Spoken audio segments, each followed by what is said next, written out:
Welcome today in front of me Samsung Galaxy M31s, and I'll show you how to turn off always on display feature on this device.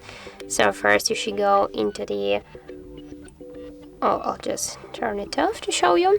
You just should go into the settings application and then tap here on the display section. Now just scroll down here to the always on display, and just to turn off this feature, tap here once on the switcher to turn off, and that's it. And now we'll check that. So as the result, as can you see, we got the turn it off this option on our device.